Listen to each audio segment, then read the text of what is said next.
Hello, welcome to the Summer Garden of Dreaming 2021.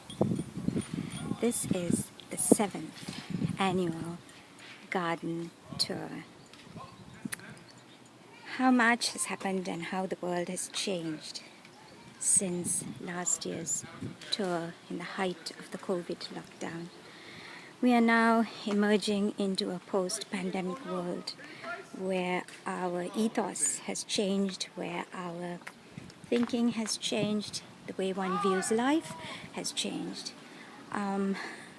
There's hope along with the anxiety, apprehension and fear. And for those of us who are fortunate enough to have got our second vaccines, life is slowly beginning to get back to normal as we hope and pray for the rest of the world. I am making this video 2 weeks earlier for several reasons, one of them being that by the time the pots are overflowing and ready and the garden has peaked in the middle of July, the gorgeous clematis is all done. So I thought this year we have to give the clematis, all the clematis vines in the garden, a little nod. So here we are. The pots are not full of bloom as they should be at this time of year because after I had painstakingly, it's a couple of days work, planted 150 annual blooming seedlings on the prescribed date. We had a frost and I chewed my nails and held my breath. Fortunately, I only lost about 20 plants and I was so thankful because I had neither the budget, nor the time, nor the energy, nor the motivation to go back and do it all over again.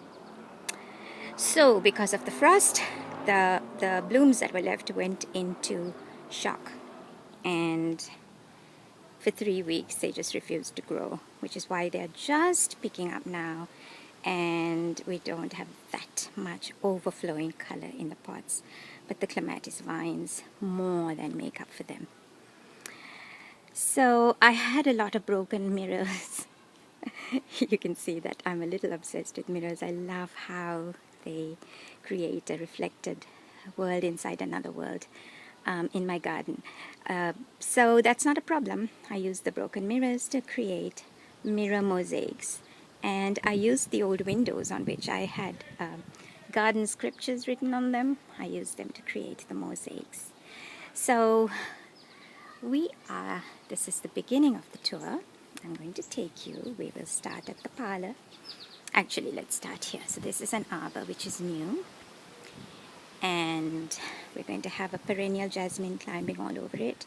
There was a huge vine at the side of the house, an ancient vine, and this does really well with cuttings. So I planted them all over the place, and the perfume is amazing. So this one is doing quite well. It survived the frost, although I had planted it just before. And these are some kind of sunflowerish, not sunflowers, but sunflowerish kind of tall blooming flowers. They should be, the blooming plants, they should be in bloom in about a couple of weeks' time, towards the end of the summer. And this is a gorgeous chandelier. I remember the day I found it sitting on the side of the road. It's quite big and quite heavy, and I was not feeling very well that day, but I knew I couldn't pass it by, so managed to drag it into the car, and it's perfect for here, and it's reflected in a bit of mirror over there. And as you can see, the blooms are a little sparse, yet they should catch up in a few weeks' time. This is the shrub that I was trying to train to take the shape of the chair. It needs some pruning, but it's doing well. You can see after 3 years it's beginning to thrive. I just need to wire it to the chair and do a little bit of trimming. And here's my fondue set with moss growing in it. And you would never know that I called this the parlor because of the many chairs, the coffee table, You can see whatever I planted in this double-sided kitchen sink is only now beginning to pick up. And but the glory of the garden at this time of the year is the blooming clematis vines. You can see them here. The one on this side is almost done, so I'm glad I picked this day. Now look at this little ensemble here, this little combo here. Would you ever dream that we've got this one-wheeled bicycle, a little child's bicycle, and the whole thing is held up by an old towel rack with some chicken wire thrown over it, an old kitchen bar stool, and something that's new here this time is this perfectly shaped floor lamp with fabric cut off from the shade, and it looks kind of neat with the blooms crawling all over it. And again, this one here was my old laundry basin. It should be full of flowers. I'm not going to apologize, but you can see what I mean. And reflected in this mirror is another mirror combo made out of bits of broken dish, and I think it was there last year. So as we go on, we have more chairs, another broken mirror mosaic. Isn't it gorgeous how it reflects everything in the garden? And this was my little trompe d'oeil, the optical illusion thingy. And look at this tiny sparse little coleus. It'll catch up. It'll catch up. More clematis vines. And as you can see, here's my little wash basin and my little reflecting mirror thingies that throw lovely beams of light across the lawn. This is new from last year. This wasn't here last year. It's an old shower door. And I put, as you will see as we walk around the garden, these huge boxes of bits of stained glass that my amateur artisan neighbor presented to me have been put to good use. This bridge, my bridge over troubled waters.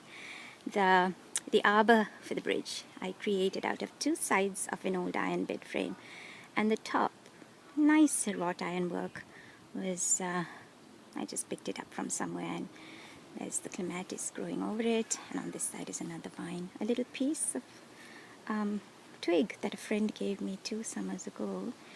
Last year I didn't even think it was alive, and it has suddenly taken off. And here you can't even see the old metal wheel that I had placed over the little 2-legged chair. It's covered with the blooming clematis. 2-legged chair is hanging in there with the coleus. And this is my little CD rack that's been here from the beginning. The giraffe, he's moved here from the other end of the garden, and the clematis seems to be attracted to it. And more stained glass. You might remember these 2 ceiling lamps which I wired together. This year, they've been there for about 2 years, I think, but this year I covered them with bits of stained glass. This is an old Lazy Susan from a patio table that's also covered with stained glass. And finally, after years and years of trying to make it grow, the ivy is beginning to crawl over this old wooden chair. And so we have a few more things here. This is the good old bird condominium hanging in there. And I'll just, you probably remember a lot of this. This is my little bottle tree. And I love colored glass. I just love how colored glass bottles catch the light. This little piece of metal is from a friend in Brisbane, Australia, a fellow writer friend. It was a gift. We flew out to Brisbane to meet her, and this was from her garden. And it's a really sentimental gift for me, because when I look at it, I think of her and I think of her garden. And clematis. We're coming now.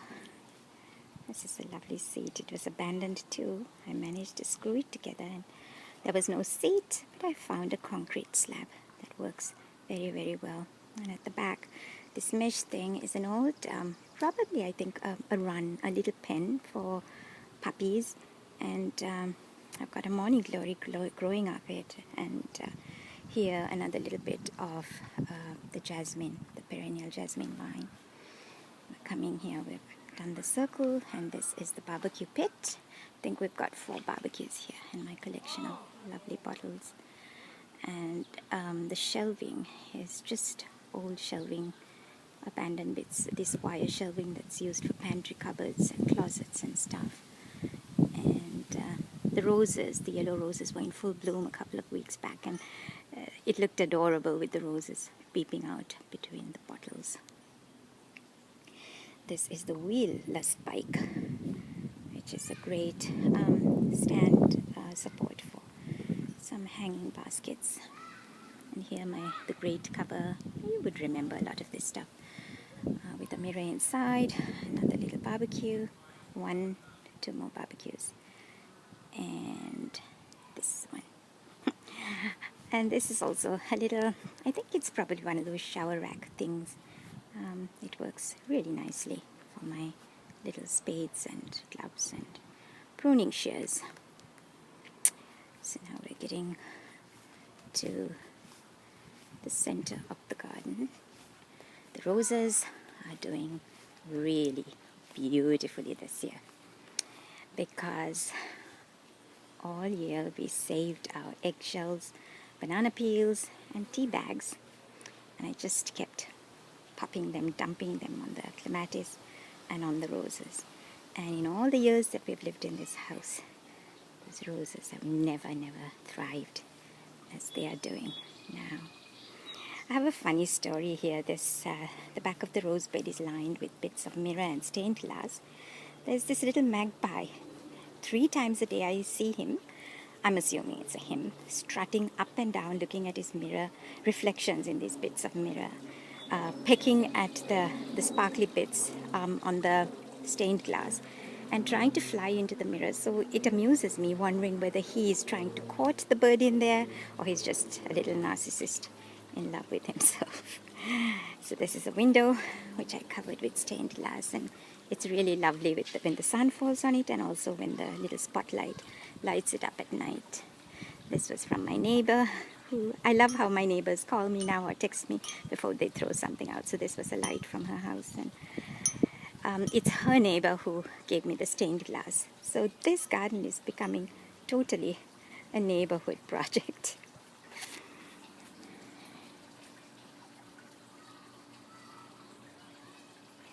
This is my trusty CD rack with the little climber on it. And this also is a little old ladder. It's funny, when I picked it up, I had no idea that it was the identical, I didn't realize it was the identical color as the deck. And it looks like it was made for this deck. It's got perennial jasmine growing up there. And also here, I've got to give a little shout out here. I've got this huge perennial jasmine. It's been around for about 2-3 years now. Planted it as a tiny slip. And you would never know, would you, that the setup that it is balancing on is an old collapsible wire clothes drying rack. It's amazing what you can do once you paint something dark green or black, because it just merges into the background, and it enhances the landscape. It is a platform for the real stuff, which is the plants. So this was a chair. Knocked the seat out, painted it, and it's the perfect planter. It's going to look beautiful when everything is full. Here's good old frog prints. The birds have emptied it out of the bird seed. This is the view from the deck. As I've said before, I don't really come here to write or to read, because I just end up staring into space and getting lost in everything that I see. And from here I watch this little strutting magpie who's wooing his image in the mirror. These two chairs I picked up, they were buried outside an old rundown house, buried in the snow sometime in February. When I looked at them, I knew they were old, probably from the 40s or 50s. They had some kind of rope waving on the seat, which was rotting and moldy. And I mean, all these hours of lockdown were perfect, the long weekends. Stripped it off, sanded it, and painted it with, waterproofed it with the deck paint. And as you can see, they're perfect planters. And this mirror mosaic was there last year. So that's the window, and my broken bits of stained glass and broken pieces of mirror. And these are new. I love the bottles. This is from last year, the old antique chair, and the decoupage colored paper napkins. It's survived the winter. I hope it'll survive a couple of years. Welcome to my garden. And this again, an old picture frame and bits of stained glass and the mirror. And my little spice rack with colored glass bottles. This is the view from this side of the deck. This was an old chandelier with coconut shells to make little dishes to hold birdseed. The birds love it. Mind you, it's mostly the chipmunks. Look at the gorgeous clematis and the frog prince's girlfriend. Bird cafe. No birds today, unfortunately. Maybe we'll see a chipmunk or a squirrel.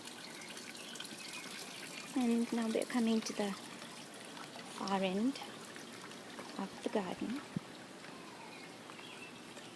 So this is the blue-green last section. The green bottle is great as a bird feeder. This is a little metal bicycle, one of the few things I really bought that was not broken or abandoned or unwanted. And this was my first attempt at a mirror mosaic. That's shattered bits of glass mirror and a large tile. And the blue glass is really exquisite when the sun shines on it. This is the rock garden. My gazing ball made with bits of sparkles and an old soccer ball.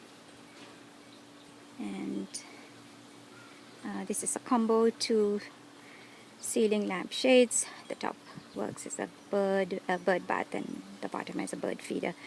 It rains, so they're all full of water right now. And my little sundial that actually tells the time. My paper mache mushrooms and the mirrors. If I have time, I'll tell you the story of the mirrors. How I came to fall in love with mirrors so much. At the back is my baker's rack. It's covered now because I have training the clematis across the back of this area. But you can see it's got some coleus in 3 pots. This vine, clematis vine, oh, it's got 2 flowers left. Okay, it bloomed very earlier in the spring, so there's not much left to see. And here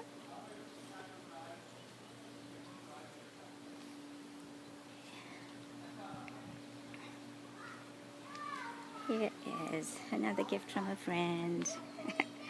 She was throwing out her, I think, her chandelier from above her kitchen table or her dining room table, because after she replaced it, and so the last bits of stained glass went in there. And this is a 2-tier planter because I used the shoe rack to affix a little pot on top. And another window. This is an old vase. I think it was probably here last year as well. A giant vase, which covered with stained glass. We're coming to the bottom of the garden now. So we've seen the barbecue pit where all the barbecues were, and the parlor. And here, this is an old exercise ball, covered with bits of tiling and broken dishes. This is new. This little clematis was almost dead. My mother-in-law was throwing it out because it hadn't grown this year. It hadn't sprouted this year, and it hadn't bloomed, she said, for a couple of years. but I couldn't bring myself to throw it out. I brought it home and planted it. Maybe it just needed a new home because it's sprouting. It's growing very fast. Of course, all the eggshells and the banana peels that I'd collected went in there.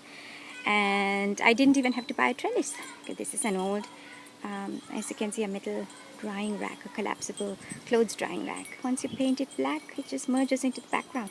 And a lovely bicycle wheel. The spokes are also great to for uh, the, the, the tendrils of the climber to cling on to. I planted a bit of lavender here. Unfortunately, I seem to be a murderer of lavender because this is my 4th attempt. If this one doesn't make it this winter, that's it. I'm done. This gorgeous mirror was from the winter time. Found it buried in the snow. And this is new.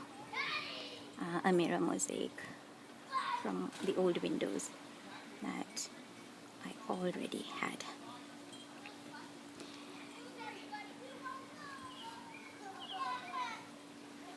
So here, this is the little garden seat I had picked up last year. I used it as a stand for my planters. And these were 2 cupboard doors. I had made them into stained glass mosaics. They were on the deck last year. Just connected them up together and created the back of this seat. It looks quite stunning when the sun shines on it. This area around the apple tree, I put it together, around the cherry tree, I put it together last year, and this year it's kind of settled in.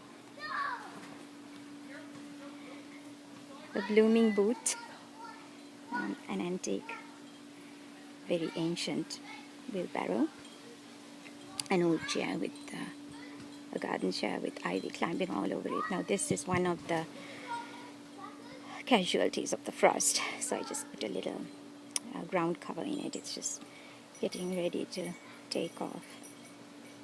And here is, if you remember, my little greenhouse made out of old windows. My collection of shells came in here from inside the house. The garden is really handy because when things get too much in the house, I get tired of them.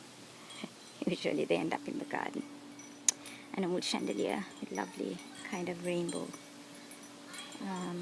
prism sort of bulbs. And the clematis this one didn't bloom last year, but we had the apple tree and the cherry tree pruned, so with more light, there's grass, more grass in these areas where grass never grew, and lots more green in those areas. This is the kitchen. The kitchen is more angel corner now because I've got rid of a lot of the clutter. And the wind chimes, you might hear them in the background. I use these bottles to repurpose them into sort of wind chimes.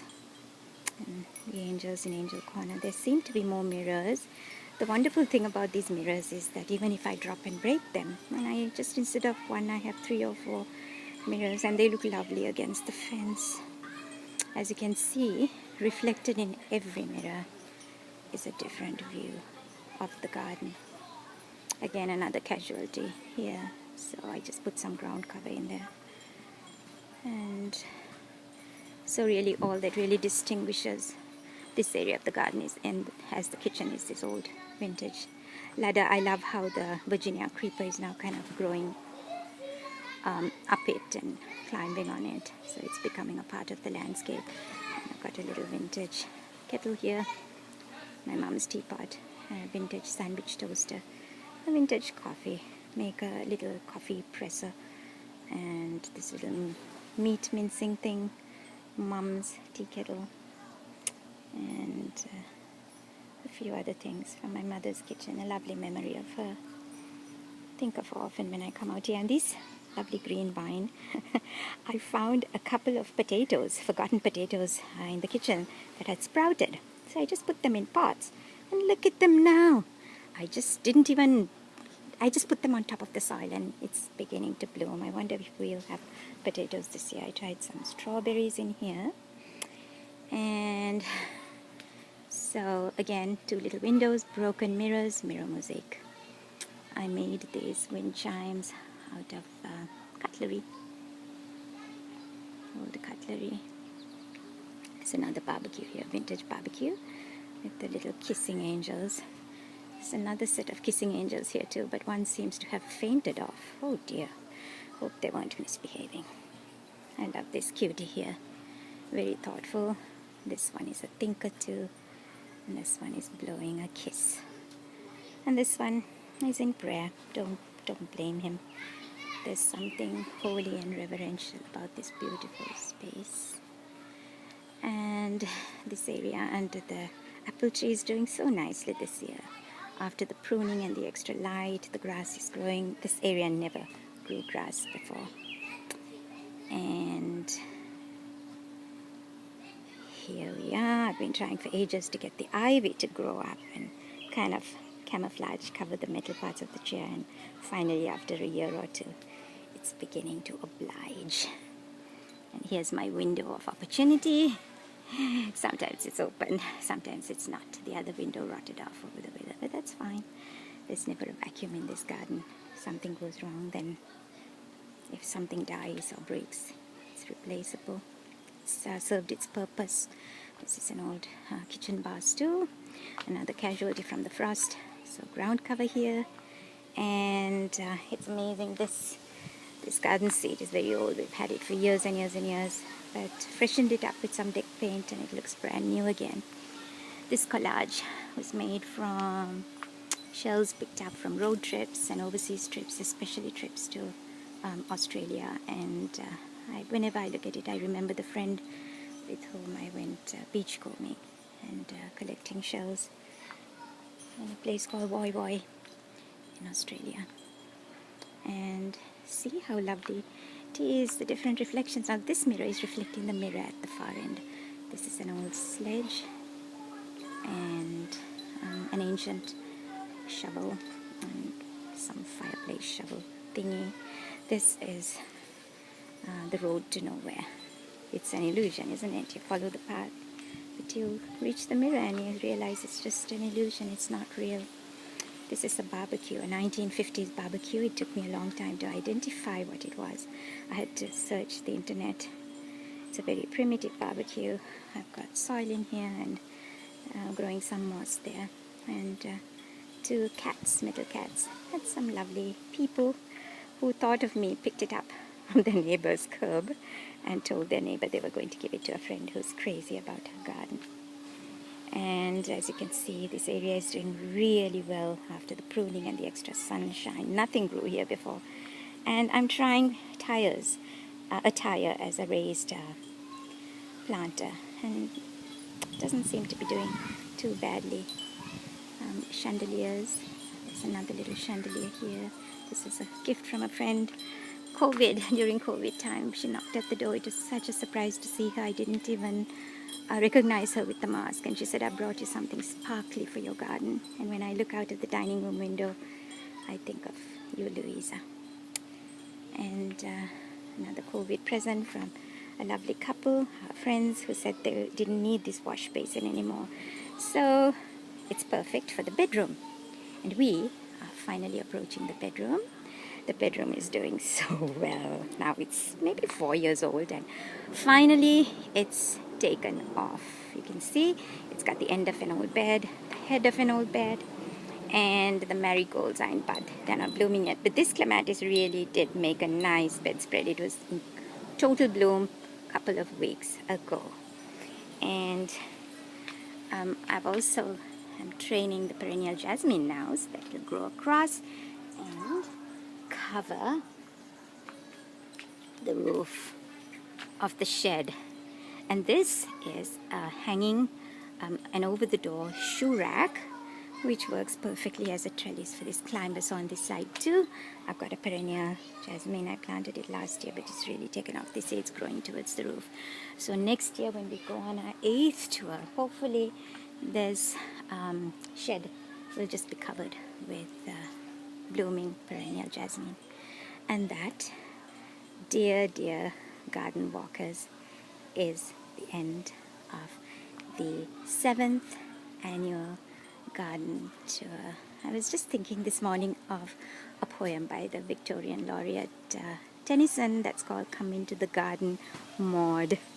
And yeah, I just feel the garden calling me every day. Anytime I have a free 5 minutes, I think I'll come out, and then it's 15 minutes before I go back in. Thank you for walking with me. Thank you for your faithfulness to keep following this tour, for asking about it, for reminding me. And can you hear the wind chimes? Oh my goodness. This is Selena saying, happy dreams, never stop dreaming, because that's it. You are never, never too old to dream. See you next year.